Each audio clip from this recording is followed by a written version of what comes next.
Brandon, a water right away. Thanks for... You know how many... He likes 3 ice cubes, no more, no less. That's not true. You give me one too, Justin. I need 2 waters.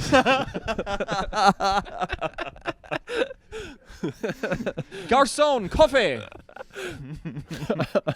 Garçon means boy. We're rolling. We're rolling. We are rolling. Okay. Should I do a clap here? Should you do a what? Clap. We'll do that to make it official. Now we're officially going. All Mike right. Earley. Sounds good. Episode 477, No Laugh Track Podcast. Justin Severson here with my guest Mike Earley. Mm-hmm. How you doing, sir? Good. Good. I'm writing down the time here so I know what time we started here. And what time did we start? 6 minutes after Just the for hour. those listening in. 6 minutes after the hour. What hour? What hour? It's hour 3:06 a.m. We're dedicated. Wrong. Welcome back to Acme and another headlining week for you, sir. Yeah. Congratulations on another week. Oh, yeah. It's always sink or swim here. You never know if they'll invite you back. Boy, is it good to be here. I hear you're from Minnesota originally. I originally was from Minnesota. Is that right? Yes. I spent my formative years here, and then I moved away. When I knew it was not the place to be, so I moved away about 1 year ago. When do formative years end? Around 31. 31 is when you kind of learned everything you can, and it's off to go. You enter manhood. I love the fact that I guarantee you wouldn't have had an answer for that 2 years ago, but since you moved away at 31, and the answer's 31. Yeah, 31 is when you really grow up. That's perfect. How was last night, sir? Good, so good. Oh man, so good. You're lying. I'm not lying. This was I will say, I mean, the times I've headlined here in the past have been great, and I've loved them. But this was the only time I got off stage, and I wasn't like, oh fuck, I should have done something different. I felt like I did it, and it was good. And that's not the best thing to say, that I did the bare minimum successfully, and I didn't feel bad about it. But it was like, it was the best headline set I've had here. Let's put it this way, or I'll try to help you out with that statement here. I don't doubt that it was better than you're so confused right now. No, I'm just the last time we did in. the podcast. I mean, I know you've been here since then, but that was 2 years ago. I'm just doing it to when we were here. It was 2020, and it was like a little break in the COVID BS, where there was still 6 feet and blah blah blah. Yes, I listened back to it, and remember those. You were not doing comedy really at the time, so Oof, yeah. So things had to be better now. Absolutely. I mean, there were 8 people at Friday shows then. There was 8 people. Yeah, right. So there was, I think, 70 yesterday on a Wednesday. Come on. Oh, it's so great. Yeah, those laughs sound a little different. Yeah, I know. Honestly, part of me loves the 7 people because, you secretly, a lot of people are like, this is what I deserve, 70 or 7. So that, like, I don't know. I've had this long-standing thing where it's like secretly the worst environment is where I do belong. But it was awesome. It was so great. And then, do you avoid going back to places where things haven't gone well, or is that not even a thing? No, not a thing. Not a thing. Not a thing. No, good. There's certain circumstances. I had a buddy ask if I could do his speed dating event on Tuesday because I was flying in, and I'm like, I'm busy. It's just stuff like that. You're just like, I don't want to. When you're obtuse and you don't belong there, yes, I don't go back to that environment. When someone's describing it, they're like, and you're the afterthought, like it's speed dating when there was a guy telling jokes on the side. Yeah, when there's when it's such a weird environment as it is, and then you're doing comedy there and you have to pretend it's normal, it's not fun. The only good set you can kind of do there is if you deconstruct the entire thing. Anyone with a brain would want to, like, what are you doing here? Right. Why are we here? And then you're like, oh, I'll do 10 minutes. It's no. So I'll skip some of that stuff. But I was actually busy, if you're listening. I couldn't attend. We're going to need receipts to prove you were somewhere. Yes, I was somewhere. By definition, not there. Yeah. Fair enough. Have you ever done an event like a speed dating? Yes, of course. Yes, I've done that, so I don't want to do it again. Yikes. If I didn't do it, I might give it a shot, but I know what it's like, and you have to learn all that. And then when you get to be 31, you've figured it out, and you know what to do. Love it. Love it. How are things in New York for you? Good. I've gotten through the hump of hating it and wishing I was somewhere with trees and space, and now I'm fully locked in. Yeah. And this is your second, third kind of go around out there? Second one out Second there. one? Yep. Okay. First time. No bueno. Nice, good thing to do. Yeah. Got the restlessness out of me because I was living in Minnesota and I felt like I had to leave because I was fading away. It was a very weird feeling, but I felt like I was just disappearing or something. It's a strange thing. So I spent 4 months out there just wandering around trying to make something out of nothing, and came home to do a gig in Duluth and was just so grateful to be back that I stayed. And it was that's how it happened. Okay. But it got the restless, like I didn't have that anymore after I came back. I didn't have this, I got to move, I got to get out of here. So it was vital and necessary, and now that I'm back, I've gotten over that, and I like it there, and it doesn't feel as much like home anymore here, where it's I'm just used to the stimulus of seeing a new person every 4 seconds and just everything hitting you, that there's a vacuum here now, and I don't think that'll be that way forever, but for now it's I'm 2 feet in New York City. Sure. And I try to leave at every chance I get, but only for comedy. I don't try to just drive aimlessly. Do you have a car out there? Yes. In New York, you do? Yes, I do. I brought my car out. It's got Minnesota plates because there's no way I'm changing it to New York. You have to get inspections and. What's this? Yeah, they have to check if your car is functional. What is this backward ass shit? I drove it here. What more do you need? Yeah, right. So they're not checking for if you're polluting the environment anymore or something. I hope. I'm sure they do. If you get a hole in your catalytic converter. Or you even don't have one anymore because it got stolen by from somebody. Right. New York is like the number one location for what? Smog, probably? Dirt, filth? No smog. Plenty of dirt. A lot of infrastructure that's tacked together. That's like a quilt. It's just not sidewalks, different color. Yeah, it's a bit run ragged for sure. You're driving through Manhattan. There's not a bunch of trees cleaning out that area. Manhattan's nice. Yeah. Manhattan is nice. So it's well put together. Other places are, they make it work. They're flat surfaces for you to walk on, but some of them are this way and that way. So it is. Yeah, it's not a. I mean, Minneapolis is a clean city. That's everything's level and looks fair enough. Right angles, but it's not that way out there. But for some reason, you just stop criticizing it. Sure. So the last time that we did this, between then and now, there's been major developments for you besides moving to New York. Okay. Getting passed at the Cellar. Yes. I know we haven't talked about this. No, you're right. This podcast. You're right. Yeah. Let's talk about that for a second. Yeah, definitely.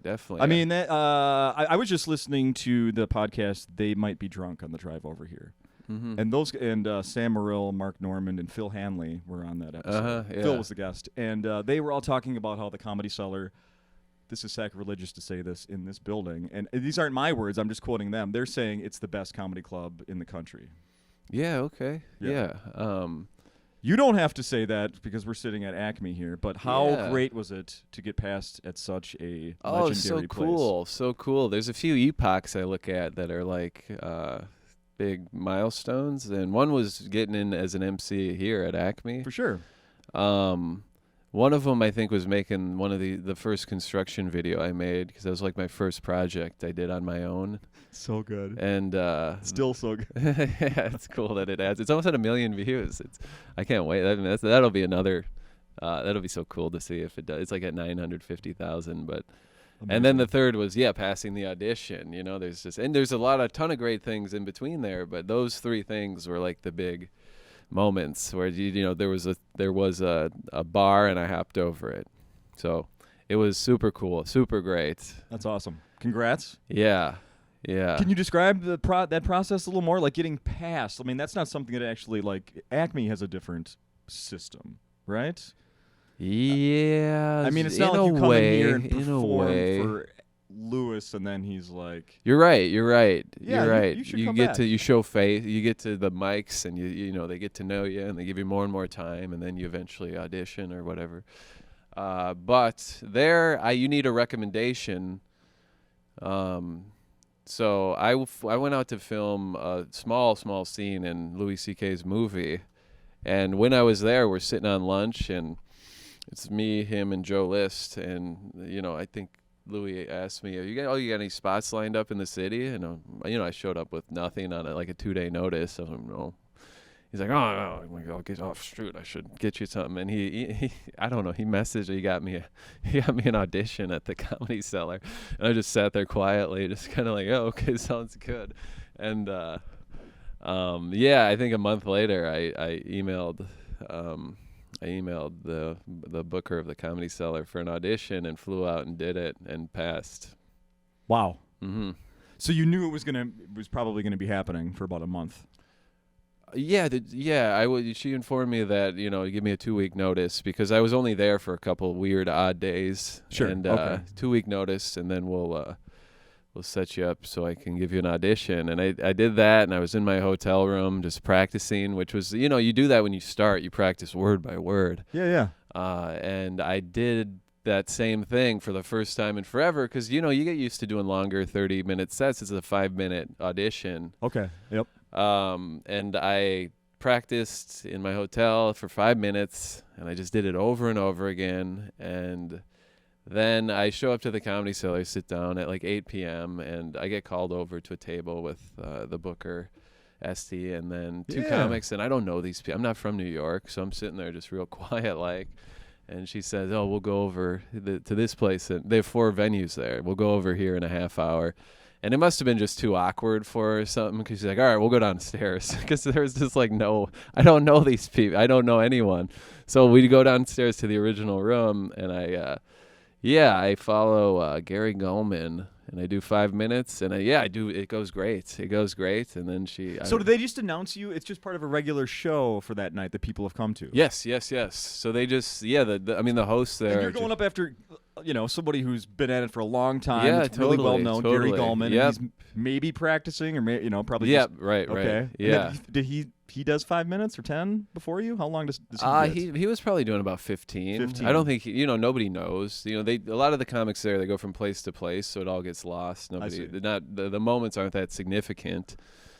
But the hosts are just great, and they just introduce me. He does a little bit of time, introduces me. I do 5. I get the light, and I get off, and I'm walking upstairs, and she says, it was kind of weird though. She said, well, we'll give it a shot, but it looks good. So email, I was like, I think something might have happened. So I started messaging people I know who work there, and they said it was good. Right, and it's the first thing I thought. Yeah. You needed somebody to translate what this means. Yeah, right? exactly, right. So that was how that went. Wow. Mm-hmm. So now,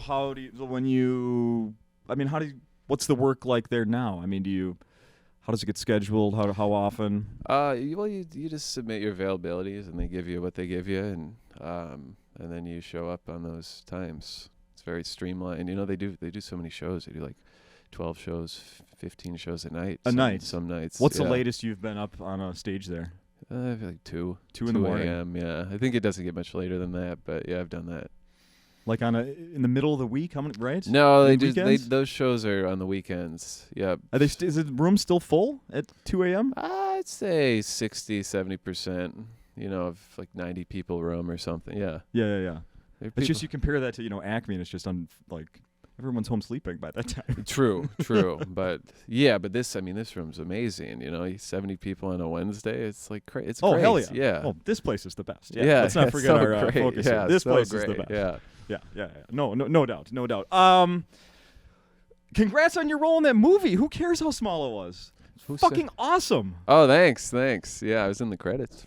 I know. Yeah. I know. Jeff's doppelganger. Jeff Doppelganger. Yeah. That was me. Yeah. When did you did you know that was how you were going to be listed in the credits? No, I didn't know if I'd be there at all. But what were you listed at on the script? Jeff Doppelganger. Oh wait, what's the that? same one? It's the Yeah. same? Okay.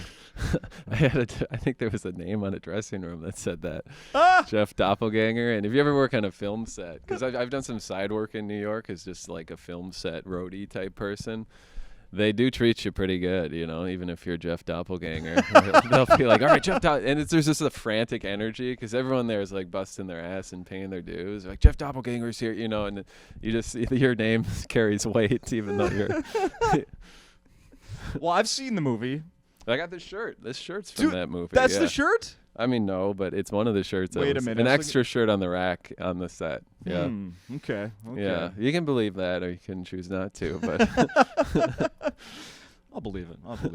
Yeah, so I've seen the movie. I didn't make it to a theater. I tried so hard to make it to a theater to go out and see it, but it just wasn't very convenient. Like, there's one showing on a Tuesday and then another one on the following Tuesday. It wasn't easy, but I did buy it online and I've watched it. And you're right.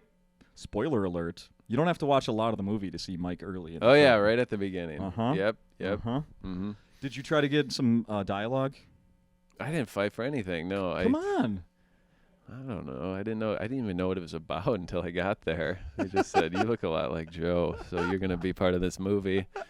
And it's, you know, the way they treat movies when you're filming them, it's like top secret. So I didn't even want to. I just felt like, I'll just show up and try to do what whatever I got, I'll try to do. Interesting. Yeah. Yeah. And then you got paid for like $5 million. I heard that's the report online. Yeah, totally. Yeah, my net worth, those fake scores. I don't think I have enough internet clout to even have a net worth, but I think they automatically generate those names. There are a lot. Yes, there are quite a few people that are listed between 1 and 2 million. That don't have anywhere close to that. No money. Yeah, that's very true. Tell me, what have you done on what have you helped on sets in New York? Like, what type of stuff? I was working at a cooking shop. I got there, and an old friend from when the first time I lived there was like, "Hey, I know you're looking for extra work on the side. I'm going to give your name to this truck driving, like PA truck driver. So you just you pick up the gear."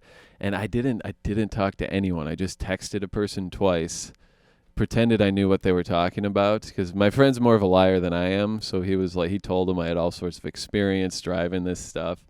And I wasn't gonna lie to him, but I at least I understood what they thought I was. So, but I didn't call anyone on the phone. I didn't see anyone's face. And like a day later, I'm driving a box truck to upstate New York to pick up a old school table.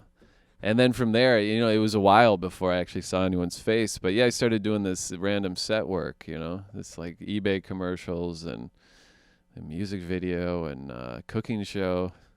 And I'm done with it. I'm so sick of it. Yeah. Yeah. That was okay. So, are you getting by without doing any part-time jobs or anything these days? No. I mean, yeah.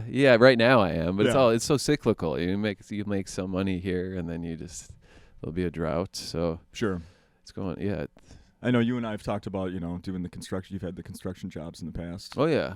I miss those a little bit, but when's the last time you got your hands dirty doing a construction job? July. This summer. Yeah, and I built up these calluses, and then for a month I just watched my skin fall off my hands, and now I have like fresh hands now. And I'm a little proud of it, even though it's not what most people are like. Oh, you got pussy hands, pussy ass hands, but I know I do, and I love it. I love not having done that for a while. Like I told you before we started, not only do I have calluses, but I still have paint on my hands from a job I was doing. Oh yeah. Yep. Well earned, underpaid and well earned. No, I'm kidding. Mm-hmm. So the other night, I want to ask if you've done this recently. I made plans and hung out with somebody that doesn't have a cell phone. Oh no, never. Right? I got friends in recovery who are in and out of it, so occasionally I'll get a call from a new number, and then a week later the number doesn't work. So, but that's as close as I've gotten. I don't even know my friend's reason why he doesn't have a phone. It didn't come up when you met up with him? I've known that he hasn't had a cell phone for years. So okay. This was nothing new. Like when I bought two tickets to go see Mark Normand. Oh, great. And I knew that my friend that I work with was a fan, and I was like, I'm going to ask him. Oh, you got a hold of him. Yeah. Oh, well, we work together over at the the XL. I see. Vending buddy of mine. Yeah. And then I was like, hey, I bought an extra ticket. You want to come with? But then, like, to make those plans, it's like he was like, well, I could email you. I'm like, that's not convenient. Email isn't convenient for you? Well, what if I have to reply? And he doesn't have, sure it is, I can see it right away, but then if I have some pertinent information to give to him, he may not see it for 2 days. Yeah. He has to get in front of a computer. Think about logistically, it's a mess.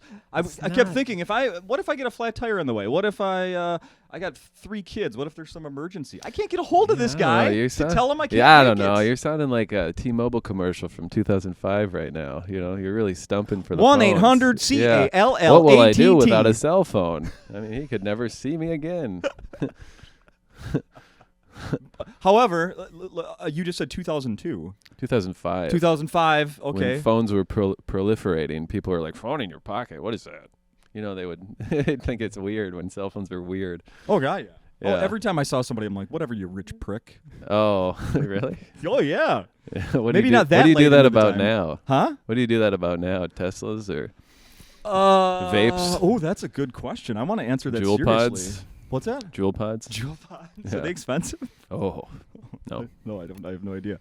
That's a good question. No, but on a sort of related thing, my wife picked my daughter up from high school yesterday and texted me, "Why do so many of these little pricks have nicer cars than we do?"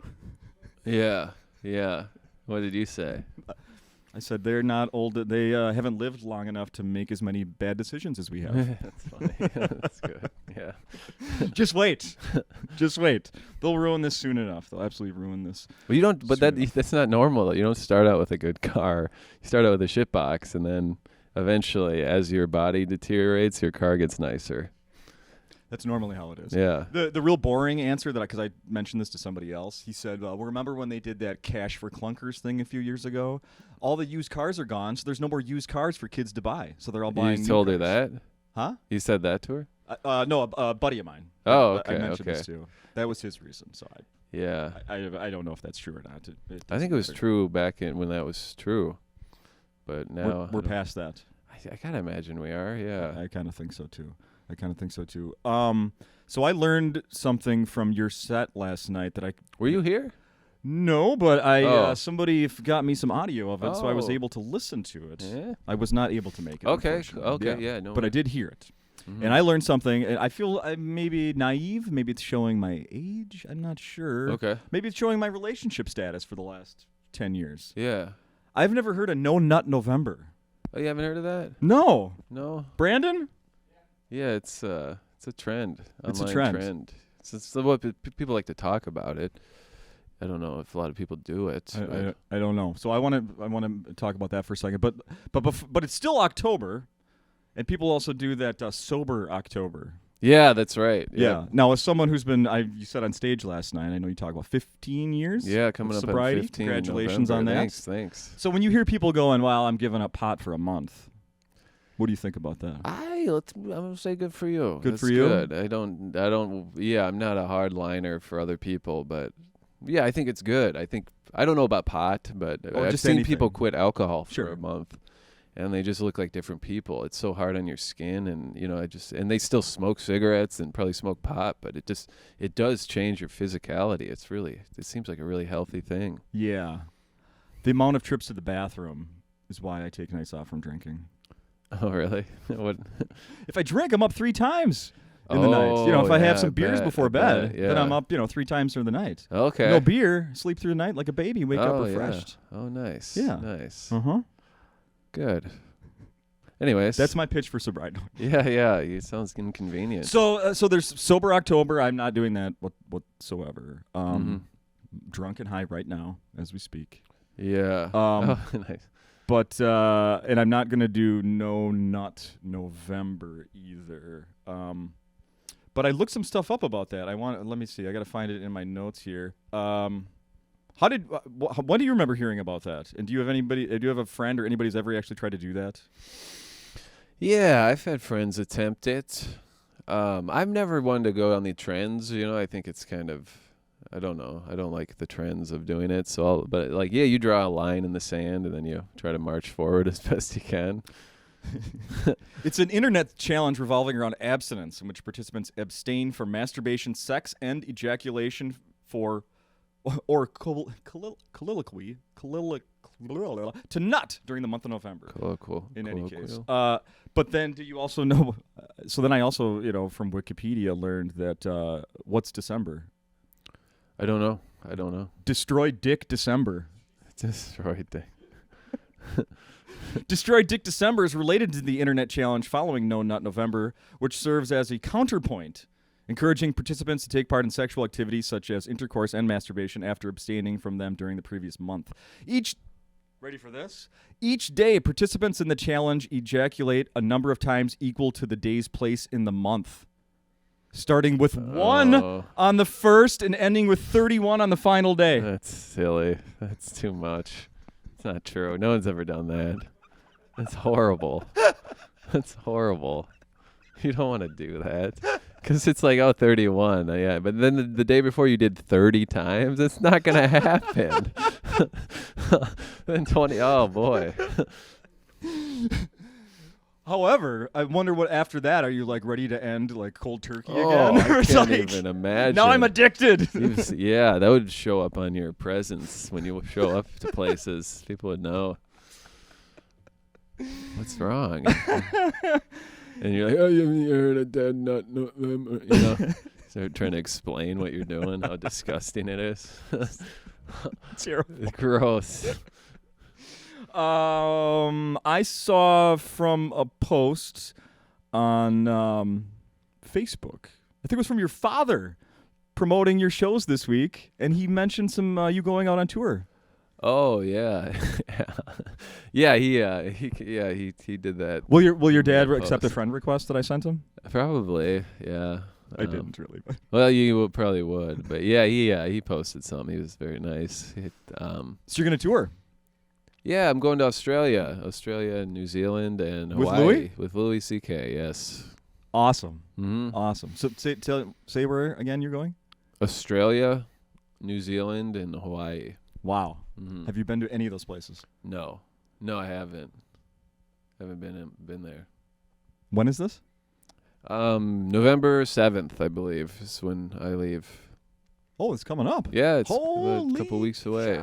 Oh, how do you prepare for going to Australia? Well, you just find the stuff. I mean, you find the stuff, I suppose, that doesn't have a lot of contextual things to it, and you do that, and then when you get, you have enough of that, and then when you get there, you see what's going on, and maybe you come up with something. Well, it's kind of a fun challenge, right? Yeah, it is. It is. Hey, when we so it was a couple weeks ago, Acme hosted, Tim Slagle's Crash and Burn. Mm-hmm. You've never? No, I haven't. I don't think I've you've ever done that, right? it. Yeah. Okay. What is your? How do you normally write? On stage? Are you to sit with a No, notebook? I don't. I mean, I'll occasionally do that. I'll occasionally do stuff on stage, but yeah, I'll sit and write. That works most of the time. And then if you go on stage with an idea, it's fun to work it out. Definitely don't write on podcasts or anything like that. It's very very direct conversation. For sure. Yeah, for sure. You just that's what I do. Sometimes you have a supposition like lingering in your brain. It's usually the quieter thoughts that tend to be the most interesting, because you're like, it doesn't seem relatable, and then you say it on stage, and then it just brings some life to it. So it's kind of it's a very subtle thing to find a good comedy idea. That's very interesting. Were you apprehensive to try new stuff in New York, like just trying to make a good impression? Or Yes.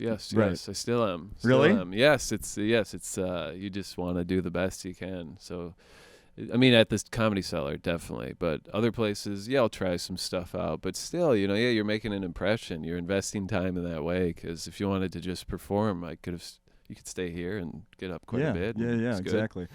Did you ever think about going someplace else besides New York?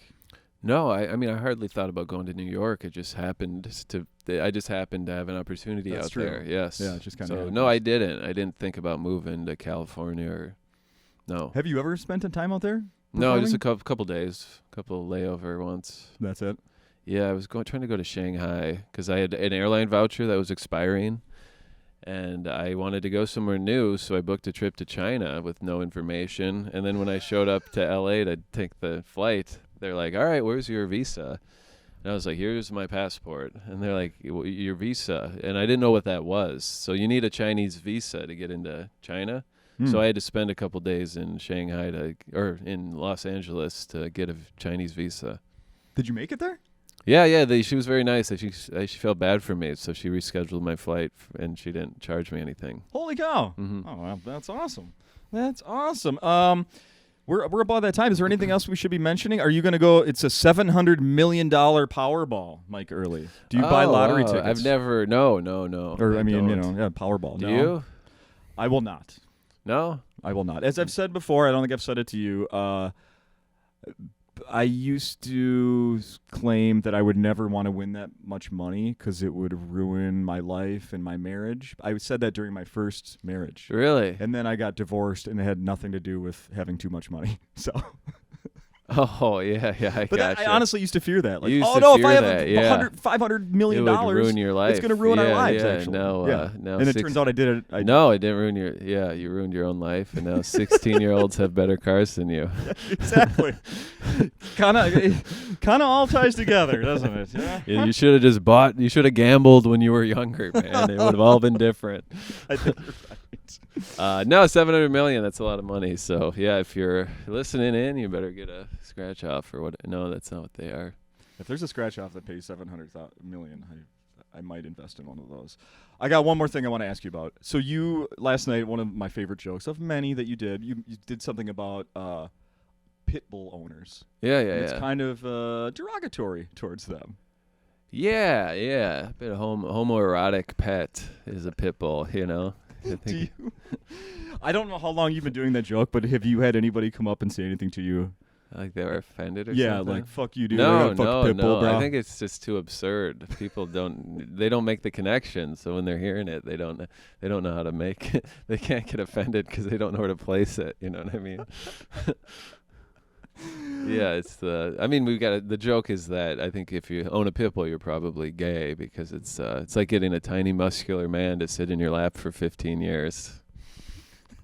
So funny. Well done, sir. Well done. Thanks.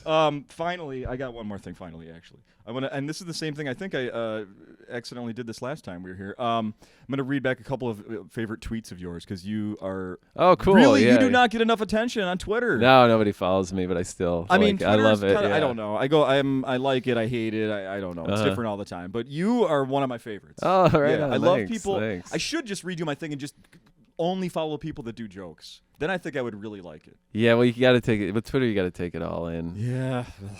Ugh. Anyway, Black Adam sounds like a suburban nickname, not a bad movie. Yeah. Hilarious. Hilarious.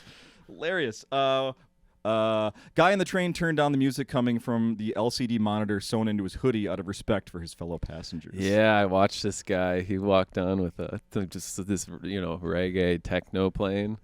And then at first I was like, oh, he's going to do it the whole time. But then he looked around and turned it down. And occasionally he would turn it back up and then be like, oh, no, it's not right. They're not often that polite. Not with the music. Right. And it's I don't Public think music, it's a rude thing, but they're just inconsiderate. It's one of the most annoying things, I think, is that you have to listen to someone's music. Occasionally it's a decent song, but rarely is it. Right. Yeah.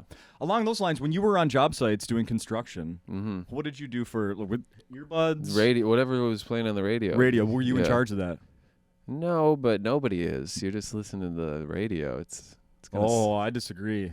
Oh, we get into hot. I did for a little bit. I would play stuff on my phone, but I would be so sensitive to is anyone liking this? Is this weird music? So you eventually just choose what's playing on 93X. You play Under the Bridge, and you're like, yeah, everyone will like this. Sure, yeah. Yeah, you just become the radio. We all like Red Hot Chili Peppers, right? Mm-hmm. Finally, saw Papa John's box on the side of the road last night, and was super glad it wasn't me who ate it.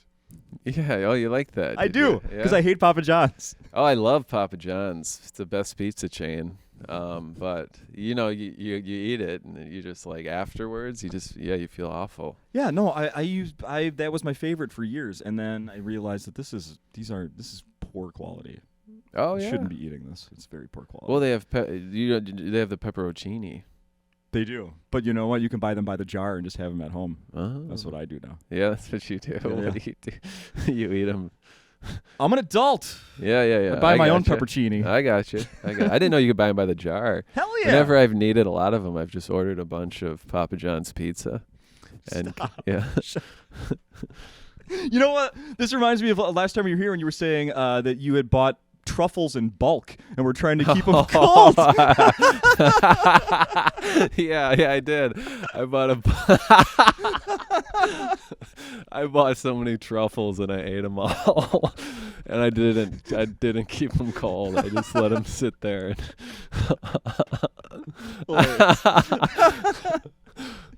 That's it. Let's end there. All right. We'll go get some truffles. Sounds good. All right. Thanks, man. Thank you.